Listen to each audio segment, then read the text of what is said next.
The NFL has a reputation for legislating against fun, but it did the opposite in the 2017 offseason by loosening its rules for celebrations. There's still plenty of antics that players are not allowed to do after big plays. Celebrations deemed sexual or violent in nature are still illegal. Today, we'll share with you banned touchdown celebrations in the NFL. Don't be surprised if your favorite players don't perform their regular celebration routines. They're just avoiding being in the bad books of the NFL. Before we begin, kindly subscribe to our channel if you haven't done so yet.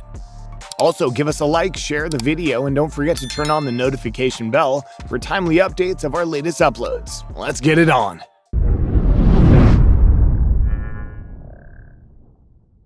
Brian Rolle.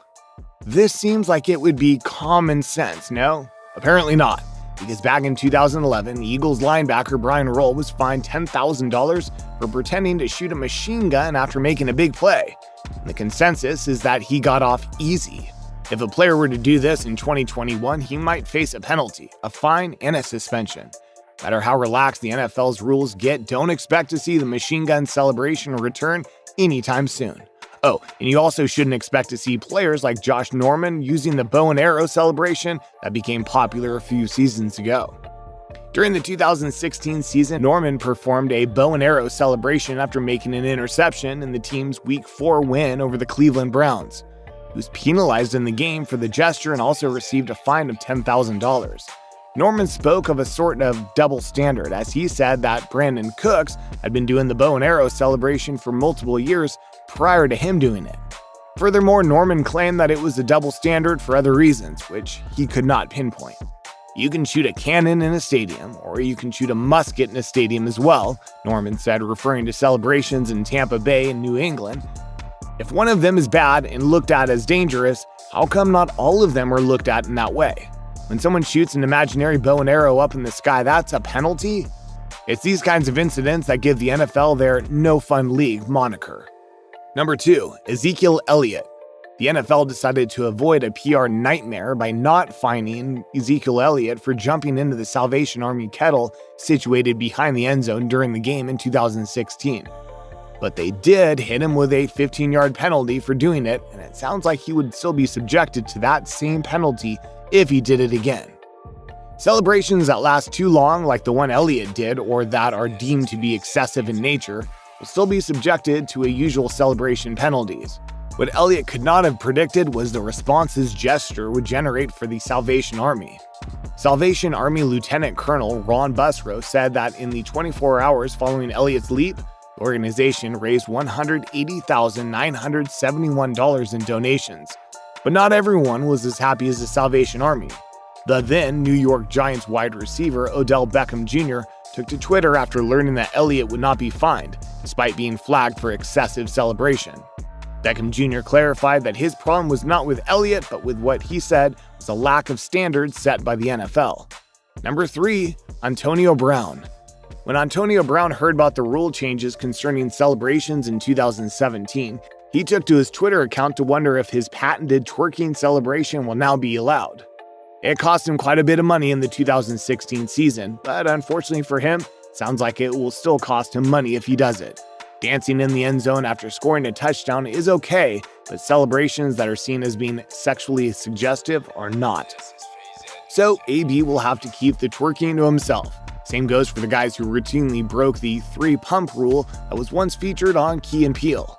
In 2016, Brown drew an excessive celebration call, his third of the season, on his first of 3 scores in the Steelers' Thanksgiving Day win over the Indianapolis Colts. The All-Pro wideout finished with 5 receptions for 91 yards and his first 3 touchdowns, penalized in a Week 1 win over Washington and in a Week 4 win over the Kansas City Chiefs the same season.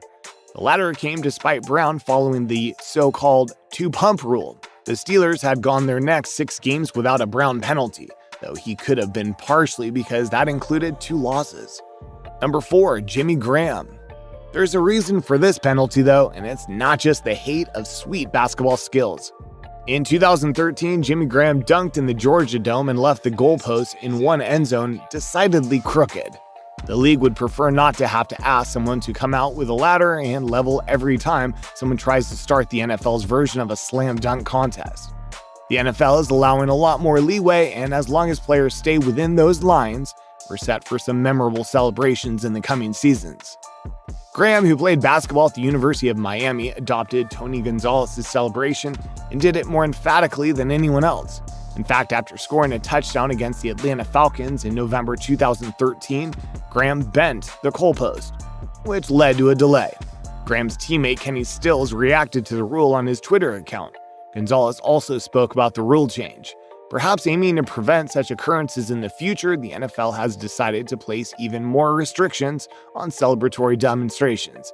Even if the league's reason for banning goalpost dunking is practical, it comes across as yet another needless power move meant to restrict on-field creativity.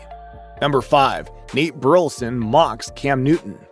After scoring a touchdown to pull within one score of the Panthers, Nate Burleson decided to mock the rookie sensation and the Superman pose that has become associated with him. Not only did Burleson mock the pose, but he also added a little on to the end to tell Cam he's not really Superman after all. I guess Burleson was right in this circumstance though, since the Lions ended up winning the game by 2 scores. Number 6, Randy Moss. After scoring a touchdown list. Number 7, Steve Smith boat celebration. When Steve Smith scored a touchdown on Fred Smoot and pulled out his rowboat celebration, most fans probably didn't even realize he was being disrespectful. By doing this though, Smith was making fun of the then recent criminal charges against multiple Vikings players, including Smoot, for their lavish boat parties they were hosting. Number 8, Terrell Owens. Terrell Owens became the face of Sharpie markers in 2002, but his 2000 celebration against the Dallas Cowboys went too far. On the same night Terrell Owens became the face of Sharpie markers, San Francisco 49ers coach Steve Marucci drew a blank. On October 14, 2002, late in a Monday Night Football game between the 49ers, a 26-21 lead. After scoring, Owens pulled the Sharpie from his sock, signed the ball, and handed it to Greg Eastman, who happened to be a financial consultant for both Owens and Springs, and who was sitting in Springs' luxury box. While Al Michaels and John Madden were chuckling over the stunt on the Monday Night Football broadcast, Marucci was yelling for his 2-point conversion team to get on the field.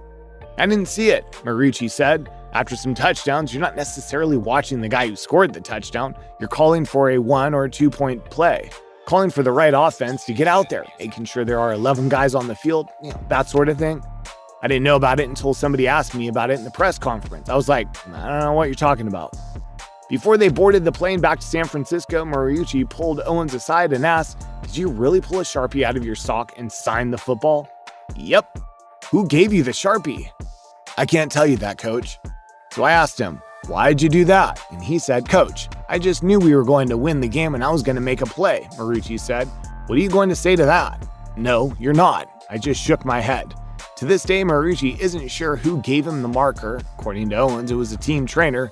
And it happened in the middle of the third quarter, and all Marucci had told him was, "Don't do it again." While most of Owens' touchdown celebrations were harmless fun, waving pom-poms, using a football as a pillow for a nap, tossing popcorn through his face mask, he crossed the line when he celebrated on the midfield star, and George Stewart said it was a nod to the story that the stadium had an open roof so God could watch the Cowboys play. Did you enjoy our video? In your opinion, do you think the rules imposed by NFL regarding touchdown celebrations are fair? Well, if you enjoyed the video, be sure to subscribe to our channel for more of our amazing content. Please give us a like, share the video, and don't forget to turn on the notification bell for timely updates of our latest uploads. We value your feedback. Feel free to share your thoughts with us in the comments section below.